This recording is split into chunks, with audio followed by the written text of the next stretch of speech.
I always believed the people you love would never leave you cold on the day you needed them the most. But on my birthday, my 64th birthday, I collapsed on the kitchen floor with no one around me, my phone buzzing uselessly beside my trembling hand.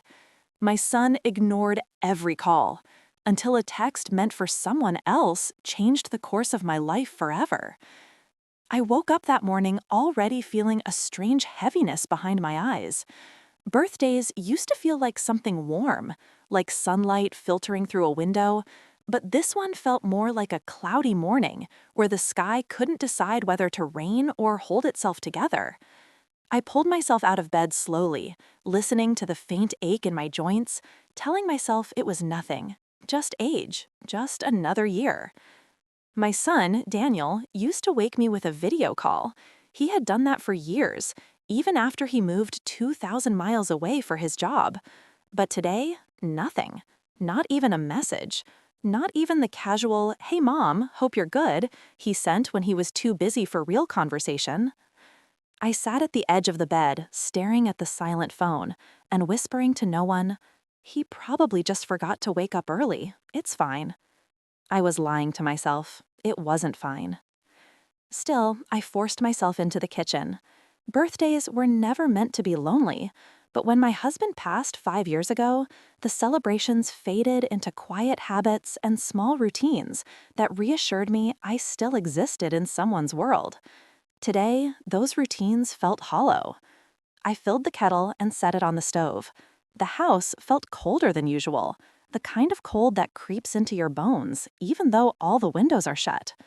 I reached for the cabinet to grab my favorite mug, the blue one Daniel had painted when he was 7, the one with his tiny handprint. I traced the smear of paint with my fingers and felt the sharp sting of tears forming.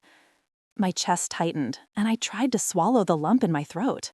"Pull yourself together, Clara," I whispered. At that moment, the tea kettle gave a weak whistle, more like a wheeze than a proper signal. I lifted it off the heat and poured myself just half a cup. My head felt foggy, a dizziness creeping in like a shadow behind my eyes. I tried to blink it away. I'd felt lightheaded before, but this was worse.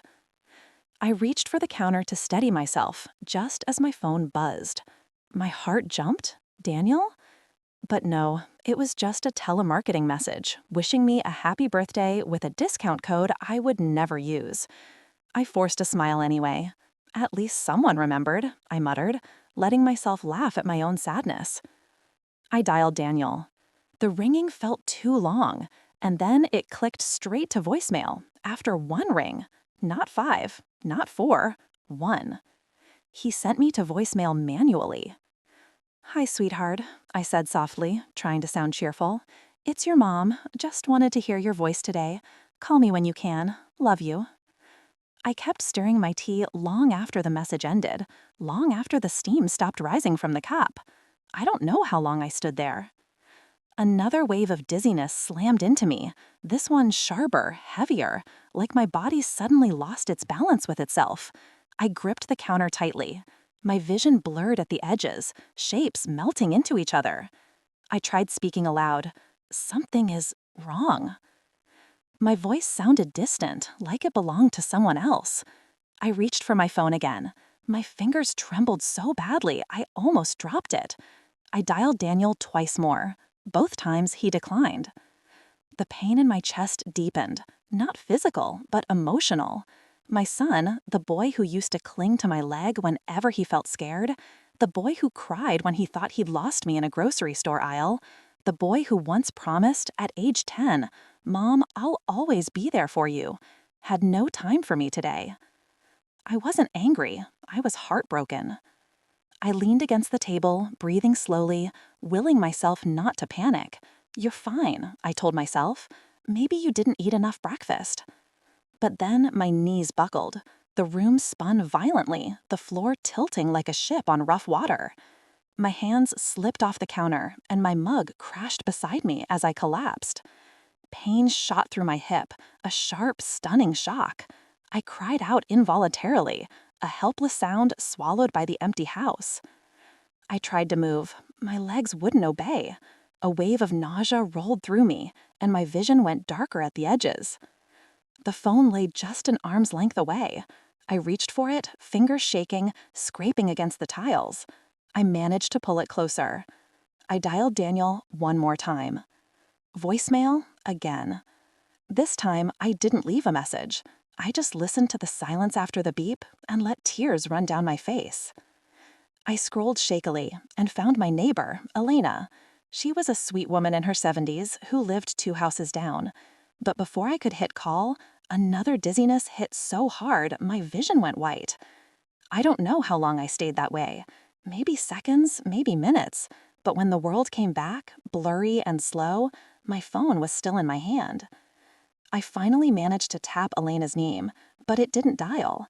My fingers were too numb, too slow, slipping against the glass. The phone slipped out of my grasp and clattered out of reach. I tried crawling, dragging myself toward it, but my body betrayed me, collapsing again. My breath turned shallow, my heart pounding unevenly, too fast, then too slow. I whispered, barely audible, "Please, someone answer." My head fell back, hitting the cold tile. I lay there staring at the ceiling, listening to the faint hum of the refrigerator and the louder pounding of my own heartbeat. Everything felt far away. Minutes passed, maybe more. The phone buzzed. My heart leaped painfully. I turned my head with effort. A message preview lit the screen. It was from Daniel. But it wasn't what I expected. It wasn't even meant for me. The message read, "I swear, if she calls one more time today, I'm blocking her. I can't deal with her drama. It's just a birthday." A second message came right after, as if he were venting to someone rapidly. "I'll text her later. I just don't have the energy for her guilt trips." The pain that hit me then had nothing to do with my body. It was sharper than the dizziness, deeper than the ache in my hip. It felt like someone pushed a knife right through the memories I cherished. Every bedtime story, every scraped knee I kissed better, every night I stayed awake waiting for him to come home safely from a teenage party. I had been reduced to drama, to a guilt trip, to just a birthday. I closed my eyes, feeling tears slip sideways into my hair. My breath shuddered out of me. Then, just when I thought the world was slipping too far away from me, the phone buzzed again. Another message from Daniel, but this one was different. "Wait, Mom, that text wasn't for you. Are you okay? Why aren't you answering?" Then, "Mom, are you there? I didn't mean, please answer." Then, frantic, one after another. "Mom, please, I'm calling now. Pick up. I'm sorry." I heard the phone ringing. I tried to reach for it. I couldn't move. My eyelids felt impossibly heavy, my breath too thin. The last thing I heard before darkness washed over me was Daniel's voice echoing faintly from the phone's speaker, saying my name with a panic I had never heard from him before. "Mom, Mom, please answer. I'm coming. Just hold on. Please hold on." And then everything went black. The world returned to me slowly, like trying to swim up from the bottom of a deep, dark lake. At first, there was only a distant echo, something muffled, like a voice underwater. Then light. Then pain. A dull, throbbing pain behind my eyes, in my hip, across my chest, as if my heart had been squeezed too tightly. I didn't open my eyes right away. I was afraid. Afraid of what I might see. Afraid that I might still be on that cold kitchen floor, helpless and alone. Afraid that Daniel's voice, frantic and pleading, had only been a dream. But then I heard a woman's voice, gentle and steady. "Ma'am, can you hear me?" I tried to form a sound, but only a soft breath escaped. A warm hand squeezed mine. "You're safe. Don't rush. You had a fall and lost consciousness." Another voice spoke next, a man's voice, calm but firm. "Her blood pressure is stabilizing now. She's responsive." I forced my eyelids open. Bright hospital lights, the sterile smell of antiseptic, a blood pressure cuff around my arm, a heart monitor beeping steadily beside me. The realization hit me slowly. Someone found me. Someone brought me here. I survived. I blinked again, my vision sharpening enough to see 2 paramedics standing near my bed and a nurse checking my vitals. The nurse noticed me stirring and gave a relieved smile. "There she is, welcome back." "What happened?" My voice sounded hoarse, foreign. "You collapsed at home," she said gently. "You were unconscious when the paramedics arrived. Your son called emergency services after he couldn't reach you." My chest tightened, but not from pain. Relief, sadness, confusion. "Daniel," I whispered. "He's on his way," the nurse said. "He's traveling from out of state. He insisted we call him the moment you woke up. He should be here soon." A wave of emotion hit me so hard I almost cried right then. But before I could say anything, a memory crashed into me like a tidal wave. The text messages, the ones I wasn't meant to see. The coldness of them, the cruelty. I swear, if she calls one more time, it's just a birthday. A tear slipped down my cheek before I could stop it. The nurse noticed.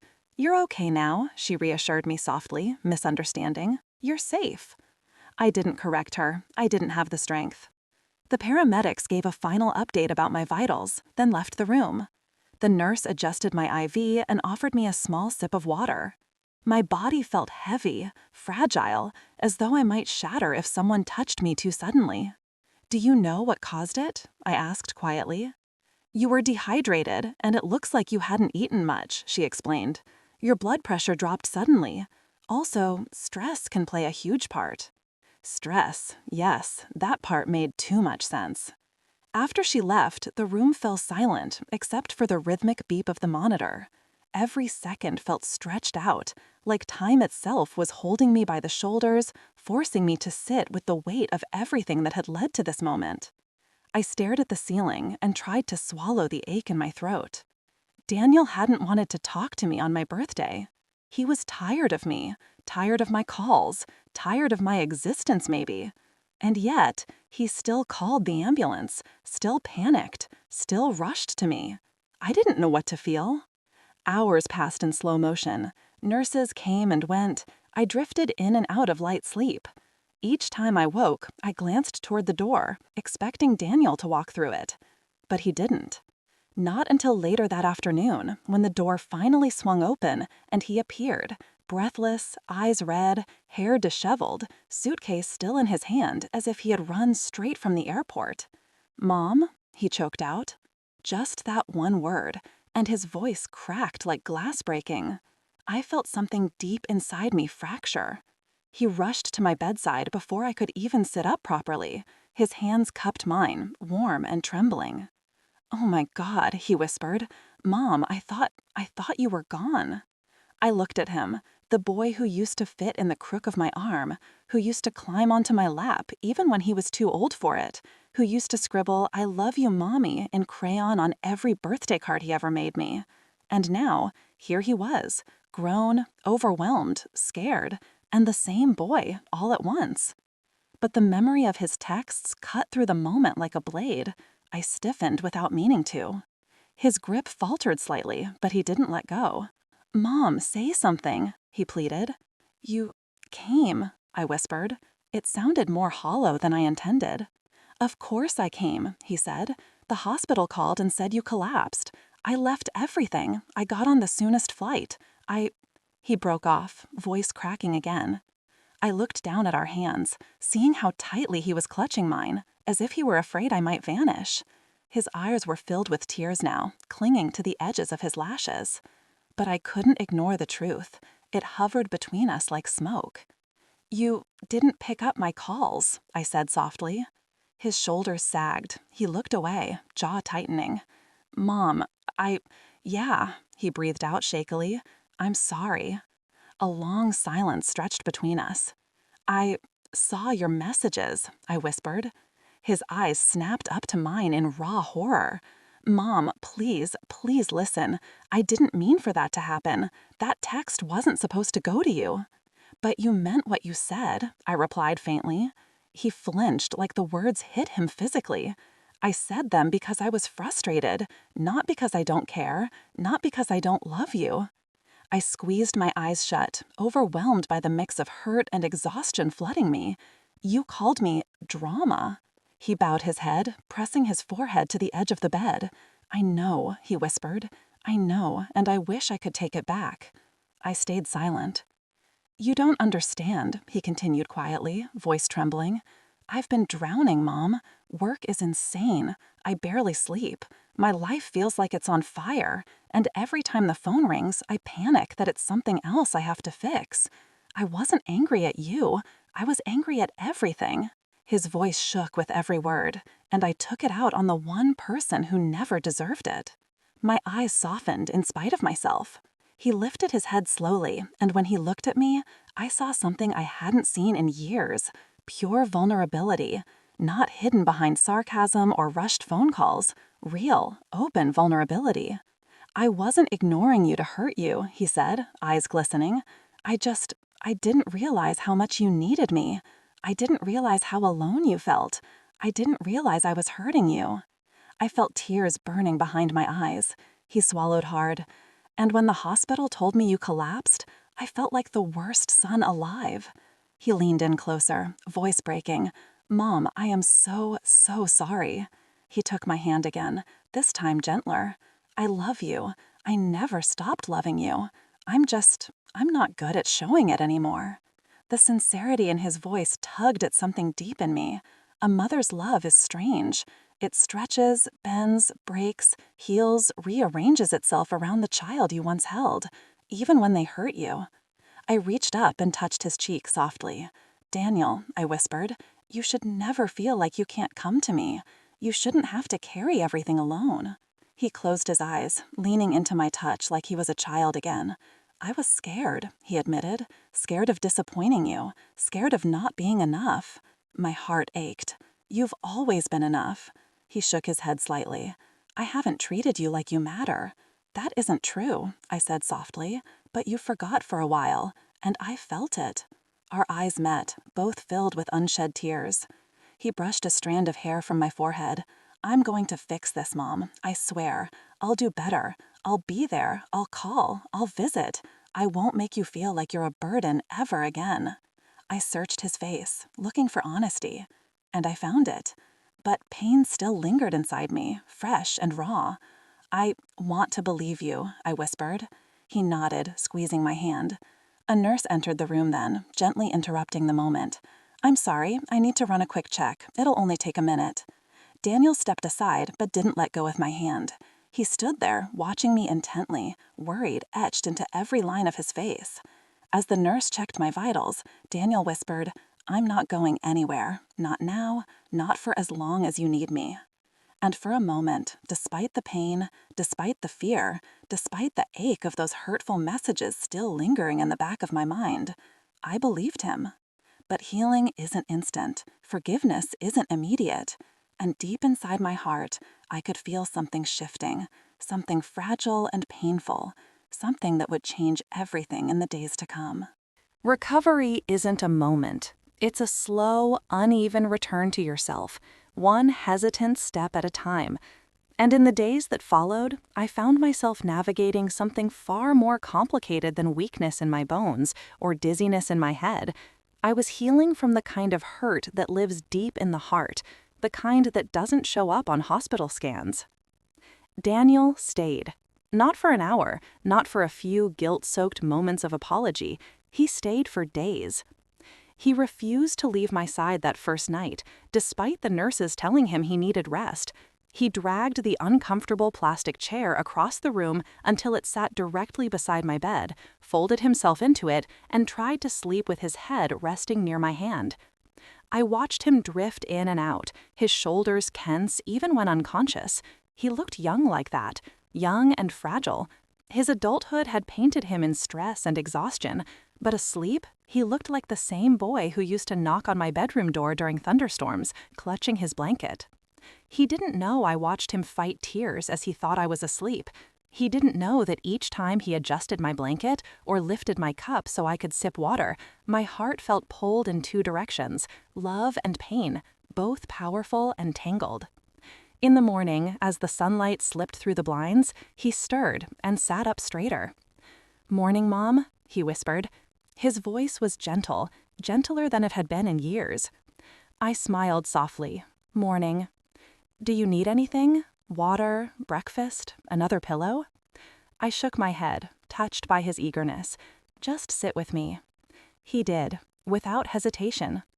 We spent that day talking, not small talk, not rushed conversations about weather and errands, but real things, things parents and children should speak about before it's too late. He told me about the pressure of his job, the loneliness that nipped at him in his silent apartment, the constant feeling that he was climbing a staircase that never ended. He confessed how many nights he stayed awake, heart racing, afraid of disappointing everyone around him. I listened. I didn't interrupt. I just let him empty himself the way he used to as a child, when he'd cry about scraped knees or lost toys. Only now, his wounds were invisible, deeper. "You should have told me," I said quietly. "I didn't want to be a burden," he whispered. There it was, that word again, the dagger that had found its way between us. "Daniel," I said, my voice soft but firm, "you could never be a burden to me." He looked down at his hands. I was so wrapped in my own stress that I convinced myself you were the one weighing me down. That's why I said what I said in those texts. I didn't mean it, Mom. I was hurt, and I wanted to, I don't know, push back at the world somehow. "You pushed me," I whispered. His shoulders collapsed with guilt. "I know, and I'll never stop regretting it."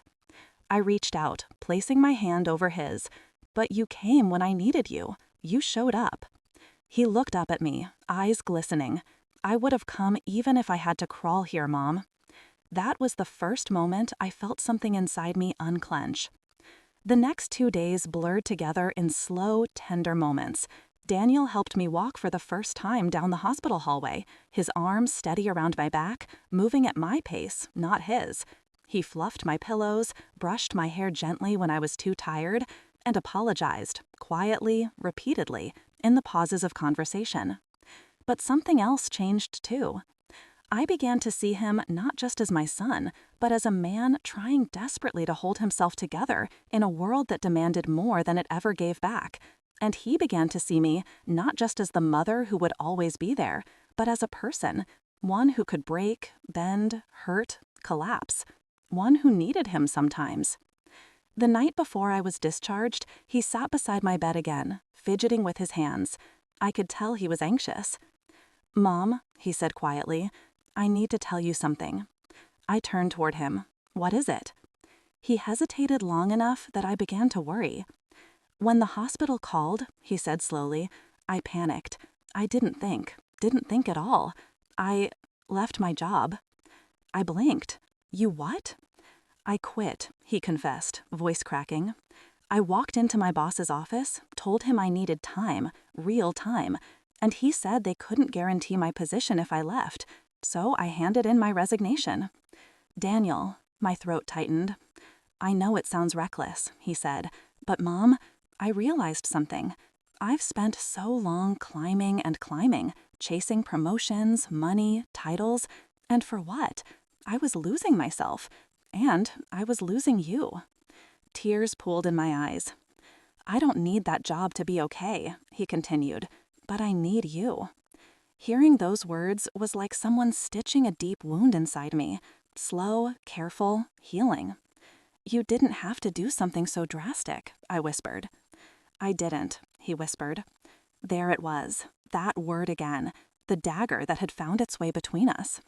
"Daniel," I said, my voice soft but firm, "you could never be a burden to me." He looked down at his hands. "I was so wrapped in my own stress that I convinced myself you were the one weighing me down. That's why I said what I said in those texts. I didn't mean it, Mom. I was hurt, and I wanted to, I don't know, push back at the world somehow." "You pushed me," I whispered. His shoulders collapsed with guilt. "I know, and I'll never stop regretting it." I reached out, placing my hand over his. "But you came when I needed you. You showed up." He looked up at me, eyes glistening. "I would have come even if I had to crawl here, Mom." That was the first moment I felt something inside me unclench. The next 2 days blurred together in slow, tender moments. Daniel helped me walk for the first time down a hospital hallway, his arms steady around my back, moving at my pace, not his. He fluffed my pillows, brushed my hair gently when I was too tired, and apologized, quietly, repeatedly, in the pauses of conversation.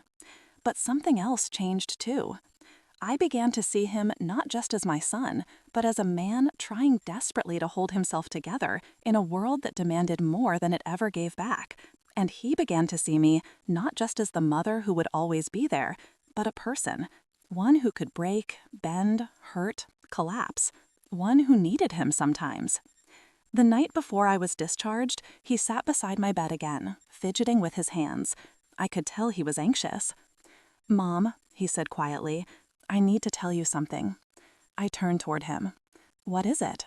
He hesitated long enough that I began to worry. "When the hospital called," he said slowly, "I panicked.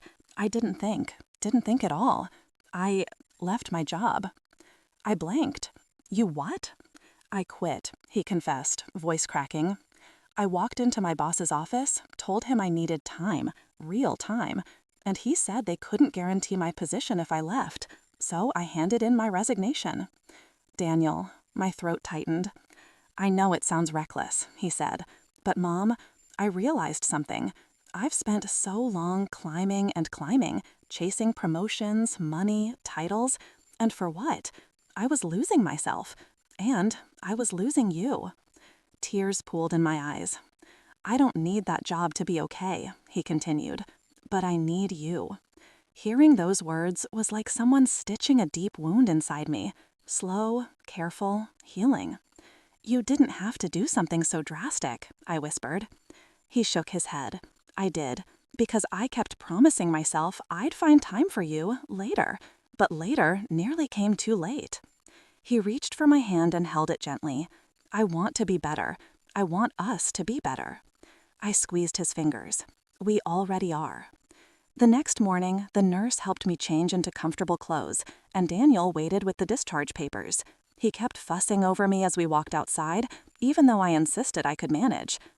The air outside felt crisp, refreshing, alive, so different from the stale hospital air. Daniel helped me into his rental car slowly, making sure I wasn't dizzy. He drove carefully, checking on me every few minutes. When we pulled into my driveway, I felt a strange mix of comfort and fear. The house looked exactly as I left it, quiet, tidy, familiar, but it also held the memory of my collapse. The cold tile, the unreachable phone, the loneliness. Daniel noticed the way I hesitated. "Do you want to stay somewhere else?" he asked gently. I shook my head. "No, this is my home. I just need a moment." He nodded and helped me inside. The kitchen was clean. Someone had swept up the broken mug. My blue mug, the one with his childhood handprint, was gone. I felt a soft ache in my chest seeing it missing. I hadn't realized how much that little piece of painted ceramic meant to me until it shattered. Daniel noticed my lingering stare and touched my arm. "Mom, I ordered a new mug for you." I turned to him. "Daniel, you don't need to." "No," he said softly. "Listen." He pulled out his phone and showed me the order. It wasn't just a mug. It was a custom-made ceramic cup with a handprint on it, an adult-sized version of the one he made as a child, the same shade of blue. "It won't be the same," he said. "Nothing will ever be the same, but maybe it can be something new." My eyes filled instantly. I covered my mouth, overwhelmed. He stepped closer and wrapped his arms around me carefully. "You deserve more than a broken piece of the past," he whispered. "You deserve a whole future, and I want to be part of it." That was the moment something shifted fully, the final crack in the wall between us breaking open, allowing the light back in. That evening, he made dinner, burned it slightly, laughed nervously, apologized